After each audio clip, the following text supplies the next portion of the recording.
Yang wasinotoning glagah pamujon trojekanti jejapaning hayurat sang Sayyid Rasul. Hanya beberapa kali Kiai Salim memperlihatkan sebanyak itu secara langsung kepada tamu-tamu beliau. Yang kami liput pertama adalah dari Alap-Alap Mataram, kemudian yang kedua adalah dari Kiai Haji Imaduddin Usman Al-Bantani. Sekarang ulama itu harusnya bisa menjawab enggak?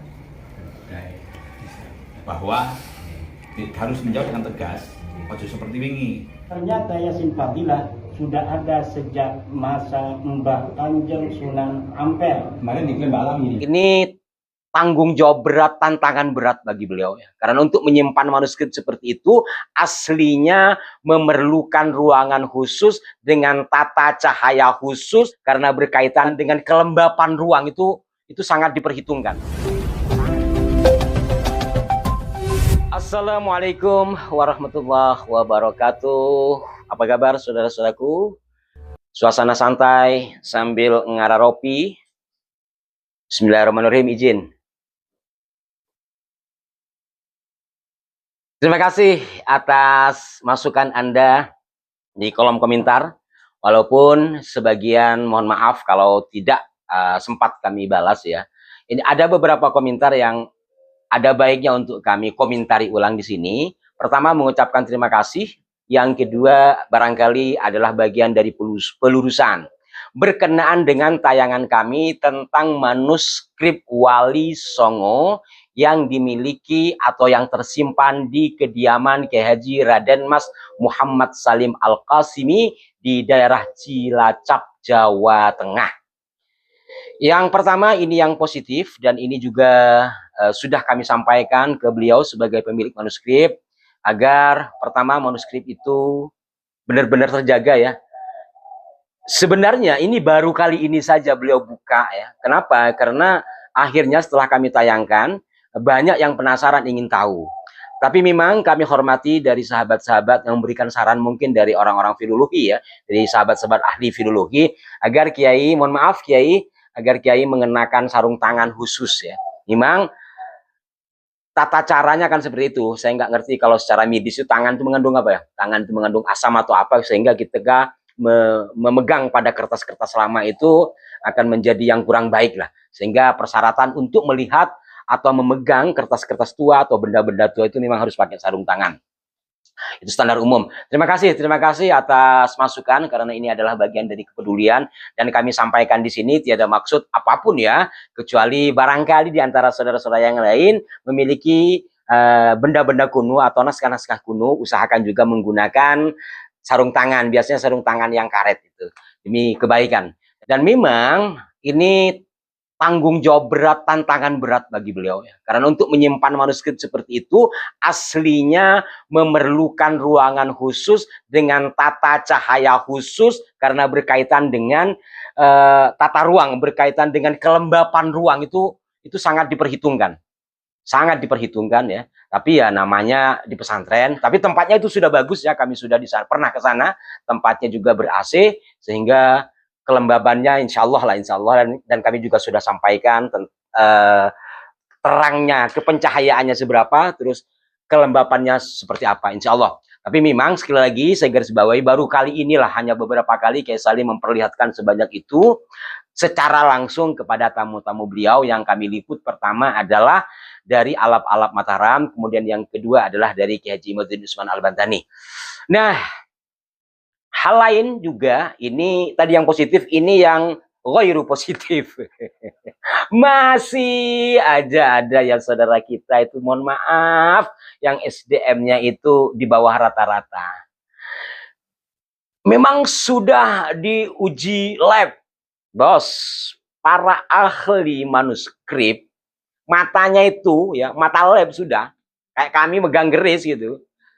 Artinya ada teori secara keilmuan tradisional untuk mengetahui barang itu tua atau tidak. Dan pastinya juga sebagian dari naskah itu sudah ada yang uji lab. Maka tanpa uji lab pun, melihat dari kertas kemudian tinta, alat tulisnya itu ya, itu bisa kita lihat dari apa dia menggunakan. Jadi kertas, alat tulis, kemudian juga khat, bentuk huruf, kemudian huruf yang dipakai. Kalau bentuk huruf itu pegon ya. Pegon Arab Melayu atau Arab Jawa disebut pegon, itu bentuknya kayak apa? Karena pegon 1400, 1800 dengan sekarang tahun 2000-an itu beda. Jadi huruf pegon yang mana? Itu kalau menggunakan huruf, artinya bentuk. Kemudian sekarang huruf yang digunakan mana? Menggunakan hono coroko, menggunakan modereko, atau panglau, ini juga menjadi bagian periodisasi untuk melihat satu naskah. Yang sudah pernah kami ulas, naskah Kiai Salim itu berkaitan dengan sejarah Wali Songo, itu beraksara modereko atau mudareka.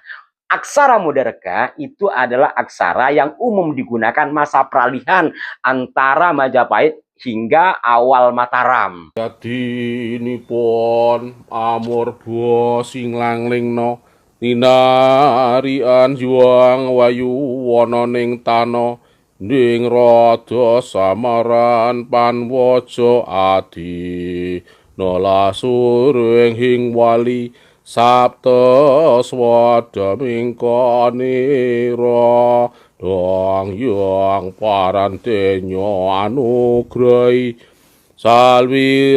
salwiraning dentya uluhing sang wasinata ing kalijagi. Maka dari sini kita bisa melihat periodisasi dari aksara yang digunakan. Jadi ini ya, mungkin Sukibin juga kali ya yang begitu itu resek lah kali. Itu ini kami jelaskan walaupun sudah pernah kami jelaskan. Kemudian berikutnya adalah ini keterlaluan, ini sangat keterlaluan. Ada mengawal kertas buluk. Ini kurang ajar ya. Jangan sampailah begitu. Itu karya wali, Bos. Anda bisa kewalat. Hati-hatilah untuk mencari barang seperti ini susah. Dan saya tidak perpanjang urusan seperti ini. Tapi bagi yang mengatakan seperti itu, segera insaflah ya. Kemudian yang terpenting juga ada yang berkaitan dengan apakah sudah dibaca semua? Apakah harus lapor kepada Anda sudah dibaca semua atau tidak? Karena sekali lagi naskah itu ada yang beraksara mudareka, ada yang hono coroko atau hana caraka, ada yang berarab pegon, ada yang berbahasa Arab. Maka tentu yang menggunakan bahasa atau aksara yang bisa kita gunakan itu yang sudah dibaca. Dan sebagian yang mudareka pun sudah ada yang baca. Namun memang semua itu tentu butuh proses dan juga butuh modal yang berkali-kali kami sampaikan berkaitan dengan manuskrip yang beraksara dan menggunakan bahasa zaman lampau, yang bahasa itu hari ini tidak digunakan, aksara itu tidak kita gunakan, bentuknya juga syair ya. Di naskah yang bentuk kakawin umpamanya. Yang pertama yang harus ada ahli aksara, dari ahli aksara ke ahli bahasa, dari ahli bahasa kemudian juga ada interpretasi dari bentuk langgam, bentuk syair menjadi bentuk prosa. Jadi tidak mudah, butuh waktu yang lama, maka mohon sabar ya. Kemudian juga ada banyak kiai yang mengharapkan, terutama yang naskah-naskah pendek kiai, yaitu tahlil sama tawasul. Itu diharapkan betul sama sahabat-sahabat komentator agar segera disalin. Barangkali ini bisa didahulukan karena halamannya tidak terlalu tebal ya, barangkali bisa dan juga bahasanya bahasa yang mudah dipakai, mudah dimengerti, seperti kata puniko kan, itu puniko itu kan masih dipakai ya hari ini. Puniko itu apa Indonesia? Inilah gitu ya.